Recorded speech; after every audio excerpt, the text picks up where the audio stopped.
Kényelmes, de azért egyáltalán nem túlságosan kényelmes helyzetből várhatja a Videoton együttese a Slovan Bratislava elleni visszavágót az Európa Ligában. Én pedig most csöndben maradok, hiszen a magyar szurkolók eléneklik a magyar himnuszt.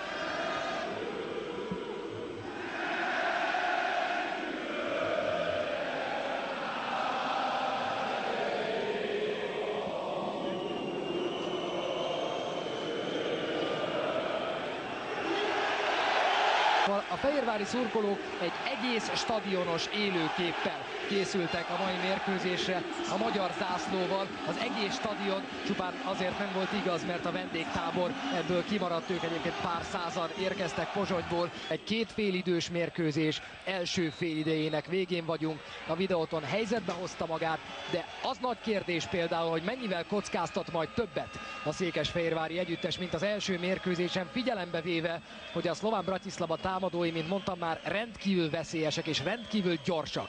Jöhet az első veszélyes székesfehérvári támadás, Nikolic, jó a passz, Oliveira helyzetbe kerül, és megvan az első lövés, kevesebb mint 50 másodperc elteltével a mérkőzésen. Gyurcsó beadása, jó lehet még a túloldalon, Oliveira, Bagayokoval megint, Oliveira éles szögből, oldalháló.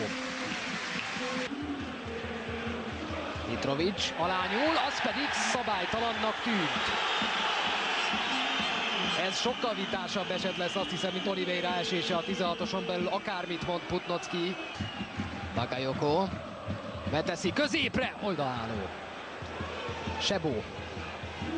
Sándor. Szép labdát kapott Sándor. Ott van egy belépő ember, Sándor inkább előtte. Ott láthatjuk, hogy megy a képen Mitrovic Sándor fölött. Itt a vége az első félidőnek. 45 percnyi játék után Videoton Slovan Bratislava 0-0, összesítésben 1-1, tehát jelenleg továbbjutásra állnak a fehérváriak. 0-0-ás állásról, 1-1-es összesítésről Mitrovic a labdával. Tóth. Mitrovic mellett Stopirát játsza meg inkább. Oliveira. Oliveira messziről, kapu mellé. Sándor. Gyurcsó. Gyurcsó gyorsít rá, Gyurcsó lövi el, kapu mellé. Sándor teszi le a jobb oldalra, Gyurcsó, az helyzet, Gyurcsó középre.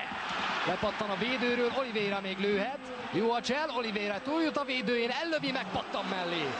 Oliveira a földön, Bagayoko nem rúgja ki, aztán utána rúg Kovácsnak, amit észrevett a játékvezető. Bagayoko most bajban lehet. Lap. Teljes joggal. Itt van. Igen, valóban odapakolt neki egyet Kovács, és aztán oda rúg egyet. 89. perc, Slován szöglet. Minden Videoton mezőnyjátékos a 16-oson belül. Božović kiböklözi a labdát. Ellenfélhez jön egy lövés, Božović! Božović egy bravúr után. Lehet, hogy legurítás lesz. Nem, inkább egy lövés. Božović. Feltír a jobb oldalra. Jánosik. Lepattan Stopira. Vinicius. Vége! Nem várta meg a 4 percet a játékvezető. 3:43 után lefújta a mérkőzést. Így aztán 0-0 után 1-1-es összesítéssel egy idegenben szerzett Filipe Oliveira góllal tovább jut a Videoton együttes az Európa Liga következő selejtező körébe, amelyben majd a belga Gent lesz az együttese.